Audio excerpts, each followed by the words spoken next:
2,80,000 একদিনে যত ফেরেশতা তার পরের গেটে তার ডবল হয়ে যাবে। এখন বলুন না, একজন কোরআনের হাফেজের জন্য আমার আল্লাহ পাক কত কোটি কোটি কোটি কোটি ফেরেশতাকে ওই কোরআনের হাফেজের জন্য উপহার দিয়েছে।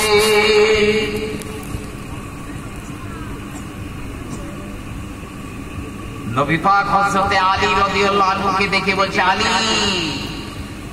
কোরআন জানা মানুষের পিছনে যেন লেগো না, জাহান্নামের কুকুর যেন তোমাকে ছিঁড়ে খেতে না পারে।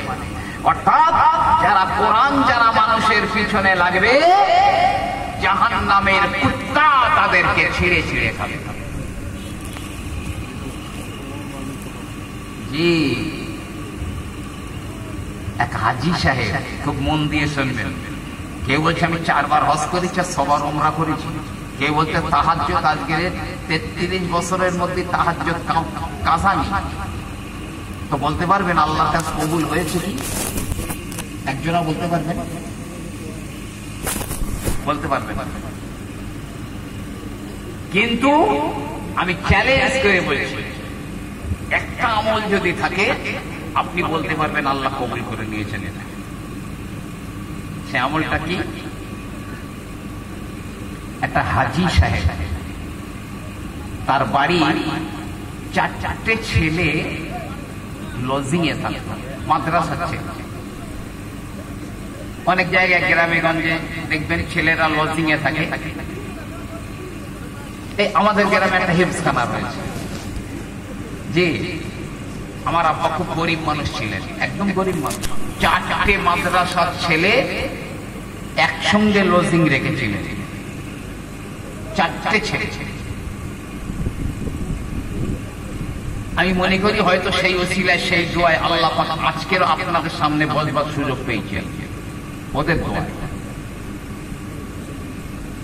একদম খুব গরিব মানুষ ছিলেন আমার আব্বা। বলতে পারেন আমি তখন ছোট ছোট, তখন 2-1 সাল হয়তো খাওয়াও হতো না, এরকম গরিব মানুষ ছিলেন। তারপরে মাদ্রাসা 4টে ছেলেকে এই খোঁজ নেবেন, মালঞ্চ দারুস শরিয়া হিফজুল কোরআন মাদ্রাসার মুদাররিস হাফেজ হাফিজুর রহমান, এই 4টের মধ্যে একটা। হুমায়ুন মধ্যমগ্রাম হুমায়ুন মাদ্রাসা সুপারিনটেন্ডেন্ট সাহেবের ছেলে, আমাদের জলছেড়ে এলেম বক্স সাহেবের ছেলে, আর কাটিয়াহাটের একটা ছেলে। এই 4টে ছেলে একসঙ্গে রেখেছে। তো হাজী সাহেব 4টে ছেলে রেখে দিয়েছে। একদিন বিকেল বেলা মাদ্রাসার ওই 4টে ছেলে, অনেক ছেলে আছে, ওই 4টে ছেলে মাদ্রাসার ওই ময়দানে দৌড়দৌড়ি খেলা করছে। হাজী সাহেব খুব মশলা জানে,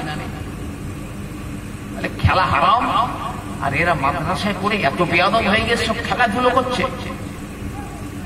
কি হচ্ছে, আজ থেকে আমার বাড়ি কেউ যেন খেতে যাবে, খেলা হারাম, আর তোরা খেলাধুলো করছিস, মাদ্রাসায় পড়ে বেয়াদব হচ্ছিস। এই তখন সামনে কথা বলো, তলিবুল এলেমদের সামনে, হাফেজ সাহেবদের, আলেমদের সামনে ও হিসাব করে কথা বলো।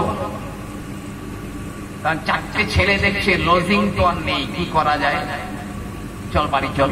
তার 4টে ছেলেই বাড়ি চলে গেল। রাতের বেলা হাজী সাহেব স্বপ্ন দেখছেন কিয়ামত হয়ে গেছে, কিয়ামত হয়ে গেছে। আল্লাহ জাহান্নামের উপরে পুলসিরাত বানিয়েছেন 15,000 বছরের পর। কেউ বলেছেন 30,000 বছরের পর, বললাম 15। চুলের চেয়ে সরু, তলোয়ারের চেয়ে ধার, 2 দিকে গিজগিজে লোহার ধারালো কাঁটা। কেউ যখন উঠবে ওই কাঁটা তার পায়ে জড়িয়ে নিচে টানবে, যেন পড়ে যায়, পড়লেই জাহান্নাম। 5,000 বছর সোজা উঠতে হবে, 5,000 বছর সমতলে যেতে হবে, আর 5,000 বছর নিচে নামতে হবে, ঘুটঘুটে অন্ধকার। কোন জমিদার পার হবে? বলে কোন কাফেরদের পুলসিরাত পার হতে হবে, ওদের বাইপাস আছে, বাইপাস দিয়ে জাহান্নামে যাবে, কিন্তু মুসলমানদের পুলসিরাত পার হতে হবে। আল্লাহ রাব্বুল আলামিন বললেন, যাও এই সিরাত পার হয়ে ওই পাশে জান্নাত রয়েছে, জান্নাতে যাও। হাজী সাহেব স্বপ্নে দেখছে যেন হাজী সাহেব নিজে পুলের উপরে উঠেছে, এক দুপা যাবার পরে টলুনি চেপে গেল, এই মনে হয় পড়ে গেল বলে আর উপায় নাই। হাজী সাহেব স্বপ্নের দিকে লক্ষ্য করে দেখে তার বাড়িতে যে 4টে ছেলে লজিংয়ে থাকতো, ওই 4টে ছেলে দুনিয়াতে যেমন দৌড়দৌড়ি খেলা করছিল, ওই রকম দৌড়দৌড়ি করতে করতে পার হয়ে যাচ্ছে। হাজী সাহেবের অবস্থা খুব খারাপ। 4টে ছেলে হঠাৎ পিছনে তাকিয়ে হাজী সাহেবকে দেখতে পেয়েছে। কে বলছে, আরে আমাদের সেই হাজী সাহেব চাচাজি পুরে গেল, তাড়াতাড়ি চল, আমরা তার বাড়ি খাওয়া দাওয়া করতাম। দৌড়ে গিয়ে হাজী সাহেবের হাত ধরে টানতে টানতে টানতে টানতে ওই পুলিশরাত পার করে দিয়েছে। বলুন না সুবহানাল্লাহ। ঘুম ভেঙে গেছে। হাজী সাহেব বলছে, আমার হজ, আমার উমরা, তাহাজ্জুদ, ইশরাক, আওয়াবিন, এটা সেটা ওটা, কেউ আমার পুলিশরাত পার করাতে পারছিল না। শুধু মাদ্রাসার কটা ছেলের খেতে দিয়েছিলাম তালিবুল ইলম, আর ওদের ওসিলায় আল্লাহ আমার পুলসিরাত পার করে দিয়েছেন, আর ওদের সঙ্গে এই দুর্ব্যবহার করলাম।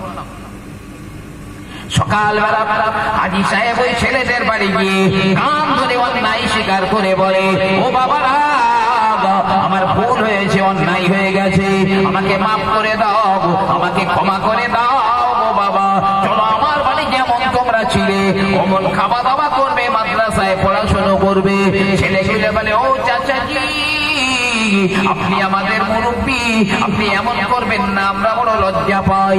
কিন্তু উনি বলেন, না না, আমার অন্যায় হয়ে গেছে, ব্যাপারটা কি খুলে বলেন না। হাজী সাহেব সব স্বপ্নের কথাটা খুলে বলল।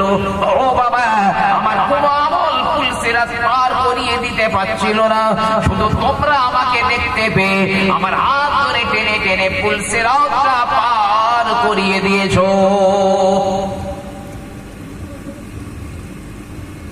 সবচেয়ে বড় কথা কি জানেন? কিয়ামতের ময়দানে আল্লাহ হাফেজ সাহেবদের আর আলেমদের ডাকবেন, রে হাফেজ সাহেব, তোর অন্তরে আমার কালাম, তোর মেমোরির ভিতরে আমি আমার কালাম লুকিয়ে রেখেছিলাম। এই আলেমেরা, তোদের মেমোরিতে আমার ইলম লুকিয়ে রেখেছিলাম, এই জন্য আমি তোদেরকে মাফ করে দেব বলে যা, আবার জান্নাতে তোরা চলে যা, কোনো হিসাব নেই, তোদের জান্নাতে চলে যা। আনন্দ করতে করতে তোরা জান্নাতে যাচ্ছে, কিছু দূরে গিয়েছে, আল্লাহ বলবেন, এই সব ফিরে আয়। আবার ওই আলেম আর হাফেজরা ফিরে আসে। আল্লাহ বলছে, এই হাফেজ সাহেবরা, তোরা এমনি এমনি হাফেজ হয়ে গিয়েছিলি? এই তোরা এমনি এমনি আলেম হয়ে গিয়েছিলি? না আল্লাহ, তা তো না। তাহলে কিভাবে হয়েছে?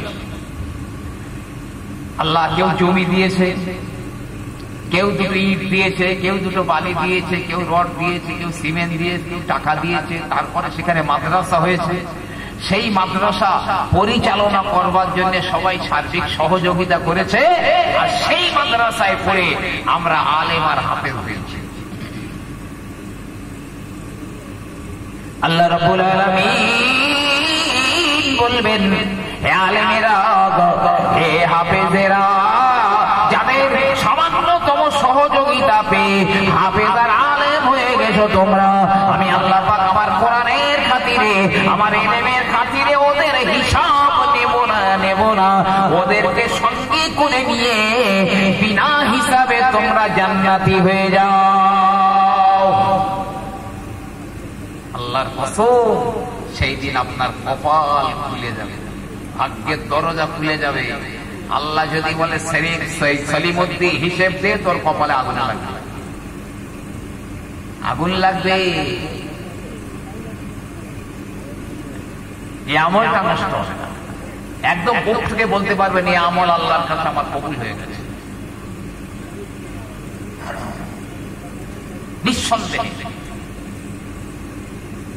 শুধু তাই নয়, ওই আহলে দিল কে তড়পা দেনে ওয়ালে ওয়াকিয়াত, মুফতি এনামুল হক কাসেমি সাহেবের লেখা। আমি সেই বইয়ের আরো একটা আশ্চর্যজনক ঘটনা বলছি, হয়তো মোবাইলে আপনারা শুনে থাকতে পারবেন, আর আমি ছাড়া অন্য কেউ বলেছে আমি আজ পর্যন্ত শুনিনি। শুধু আমি স্মরণ করিয়ে দিচ্ছি। ভাই,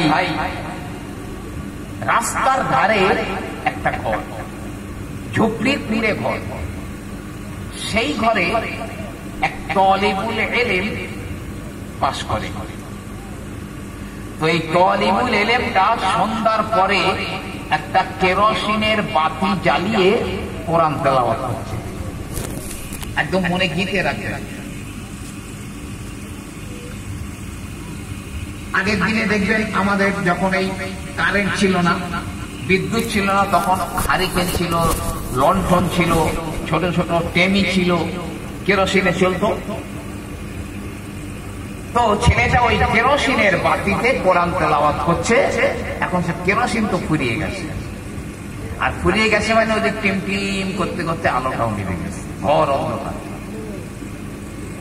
আর ছেলেটা খুব আফসোস করে বলছে, আল্লাহ আল্লাহ, তুমি আমার এত অসহায় কেন বানালে? আল্লাহ, আমার কাছে একটু পয়সা নেই যে আমি একটু আবার কেরোসিন কিনে এনে আবার বাতি জ্বালিয়ে তোমার কোরআন তেলাওয়াত করবো। আল্লাহ, আজকের রাত্রি আর তোমার কোরআন তেলাওয়াত করা হবে না। এরকম আফসোস করে বলছে। আর ঠিক ওই সময় ওর বাড়ির পাশ দিয়ে একটা লোক মদ খেতে যাচ্ছে। এমন পাপ নেই যে পাপ ওই লোকটা করেন। আর ডে নাইট মদ খেত, দিনে একবার রাতে একবার মদ খেত। জীবনে আল্লাহর জন্য কোন সাজদা দেয় নাই। সে ওই বাড়ির পাশে যেতে যেতে ওই ছেলেটার কথাটা কানে গেলে ওই মদখোরটা ছেলের ঘরের সামনে গিয়ে বলছে, বাবা কি বললে? বলছে, চাচাজি আমি এই কেরোসিনের বাতি জ্বালিয়ে কোরআন তেলাওয়াত করছিলাম, তো কেরোসিন ফুরিয়ে গেছে বলে বাতিও নিভে গেছে, তাই বলেছিলাম আল্লাহ আমার এত অসহায় কেন বানালে? আমার পয়সা নেই যে আমি আমার তেল কিনে এনে বাতি জ্বালিয়ে কোরআন পড়বো, আজকে রাত্রিতে আর কি তেলাওয়াত করা হবে না আমার, তাই বলছিলাম। মাতালটা বলে, বাবা চিন্তা করো না, আমি মদ খাওয়ার জন্য যাচ্ছিলাম, আমার কাছে মদ কেনা টাকাটাই রয়েছে, আজকে আমি আর মদ খাবো না, আমার মদ কেনা টাকা দিয়ে তোমার কেরোসিন কিনে এনে দিই, অবশ্যই তুমি রাতে আল্লাহর কালাম তেলাওয়াত করবে। মাতালটা পাশের দোকান থেকে তার ওই মদ কেনা টাকা দিয়ে কেরোসিন কিনে এনে বলছে, এই নাও বাবা, এই নাও, বাতি জ্বালাও, আল্লাহর কালাম তেলাওয়াত করো।